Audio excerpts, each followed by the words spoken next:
గురువాయుపురాధీశం విష్ణుం నారాయణం హరిం వాసుదేవం జగన్నాథం కృష్ణం వందే జగద్గురుం. నారాయణీయంలోని 26వ దశకంలో ఉన్నాం. గజేంద్ర మోక్షములు. ఇంద్రజుమ్న పాండ్యఖండాధిరాజస్త్వద్భక్తాత్మా చందనాద్రౌ కదాచిత్ త్వత్సేవాయాం మగ్నధీరాలు లోకే నైవాకస్త్యం ప్రాప్తమాతిథ్యకామం. పూర్వకాలమున పాండ్యదేశమును ఇంద్రజుమ్నుడను రాజు పరిపాలిస్తూ ఉండేవాడు. అతడు నీకు గొప్ప భక్తుడు. ఒకప్పుడు అతడు చందన పర్వతమందు నిన్ను ఆరాధించుచు భక్తి యందు విలీనమై ఉన్నాడు. అప్పుడు అక్కడకు అతిథిగా వచ్చిన అగస్త్య మహర్షిని అతడు గమనింపలేదు. కుంభోద్భూతి సంహృత క్రోధ భారస్తబ్ధాత్మా త్వం హస్తి భూయం భజేతి శప్త్వా దైవం ప్రత్యగాశోపి లేభే హస్తీంద్రత్వం స్వస్మృతి వ్యక్తిధన్యం. అందువలన అగస్త్య మహర్షికి కోపం వచ్చింది. ఇంద్రజుమ్న మహారాజుతో నీవు నన్ను అవమానించినందువలన జడమతి అయిన ఏనుగు రూపాన్ని పొందుతావు అని శపించి వెళ్ళిపోయాడు. అందువల్ల ఆ మహారాజు ఏనుగు రూపాన్ని పొందాడు. అయినను అతడు నీ స్మృతి కలిగి ధన్యుడయ్యాడు. దుగ్ధాంబోధేర్మధ్యభాజి త్రికూటే క్రీడన్ శైలే యూధపోఖీయం వశాభి సర్వాన్ జంతూనత్యవర్తిష్ట శక్త్యా త్వద్భక్తానాం పుత్రనోత్కర్షలాభః. ఆ గజేంద్రుడు క్షీరసముద్రము యొక్క మధ్యన ఉన్న త్రికూట పర్వతముపై 6 ఏనుగులతో కలిసి విహరించుచుండెను. ఆ గజేంద్రుని శక్తి అక్కడ ఉన్న సమస్త జంతువుల యొక్క శక్తి కంటే చాలా గొప్పది. నీ భక్తులు అంతటను శ్రేష్ఠులై ఉంటారు కదా. స్వేన స్థేర్నా దివ్య దేశత్వ శక్త్యా సోయం ఖేదాన ప్రజానం కదాచిత్ శైల ప్రాంతే ఘర్మతాంతఃసరస్యాం యాధైః సాధం త్వత్ప్రణున్నోభిరేమి. ఆ గజేంద్రుడు గొప్ప బలము కలిగి ఉన్నందున దివ్య దేశమున ఉన్నందువలన అతనికి ఎట్టి బాధలు కలుగకుండెను. ఒకనాడా గజేంద్రుడు ఎండవేడికి తాళలేక పరమాత్మవగు నీ యొక్క ప్రేరణ వలన ఆ త్రికూట పర్వతముననే ఉన్న ఒక సరస్సున విహరించుటకు ఆడ ఏనుగులతో కలిసి వెళ్ళాడు.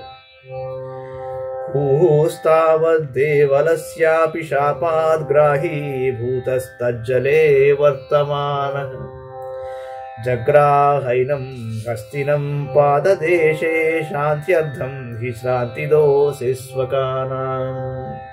ఆ కాలమున హూహు అను గంధర్వుడు దేవలుడను మహర్షి శాపము వలన మకరంగా మారి అదే సరస్సులో నివసించుచుండెను.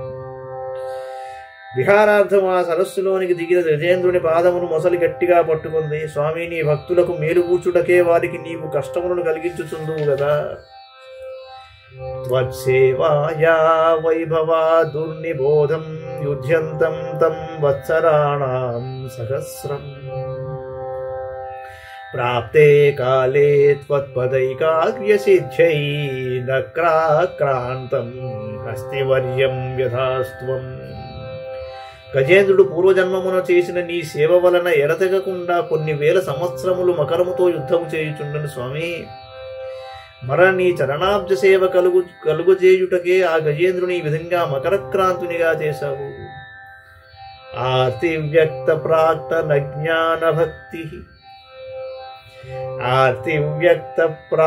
నజ్ఞాన భక్తి శుండోక్షిప్తైః పుండరీకైః సమర్చన్ పూర్వాభ్యస్తం నిర్విశేషాత్మనిష్టం స్తోత్రశ్రేష్టం సోన్మగాదీత్ పరాత్మన్.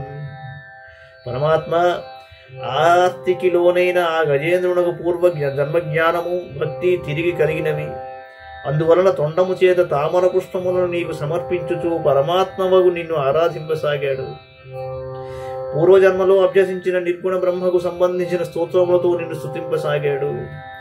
శ్రుత్వా స్తోత్రం నిర్గుణస్థం సమస్తం బ్రహ్మేశాజైర్నాహమిత్య ప్రయాతే సర్వాత్మా త్వం భూరి కారుణ్య వేగాత్తాక్ష్యారూఢ ప్రేక్షితో భూః పురస్తాత్ నిర్గుణ బ్రహ్మ విషయకమైన స్తోత్రములను విని బ్రహ్మదేవుడు మొదలైన దేవతలు ఈ స్తోత్రము తమకు సంబంధించినది కాదని అతనిని రక్షించుటకు బయలుదేరలేదు. కాని సమస్త ప్రాణికోటికి ఆత్మస్వరూపుడవైన నీవు మిక్కిలి దయతో గరుత్మంతుని అధిరోహించి ఆ గజేంద్రుని ముందు ప్రత్యక్షమైనావు. హస్తీంద్రం తం హస్తపద్మేన ధృత్వా చక్రేణ త్వం నక్రవర్యం వ్యతారీ గంధర్వేస్మిన్ ముక్తశాపే సహస్తి త్వత్సారూప్యం ప్రాప్యతే దీప్యతే స్మ. పరమాత్మ, నీవు నీ చక్రముచే మొసలిని చంపేశావు. ఆ గజేంద్రుని ఉద్ధరించి నీ అమృత హస్తముతో నిమిరావు. అప్పుడు మొసలి రూపమునున్న హూహు గంధర్వునకు శాప విముక్తి కలిగినది. గజేంద్రుడు సారూప్యముక్తిని పొంది చేజరిల్లెను. ఏతద్వృత్తం త్వాం చ మాం చ ప్రగేయో గాయే సోయం భూయసే శ్రేయసే స్యాత్.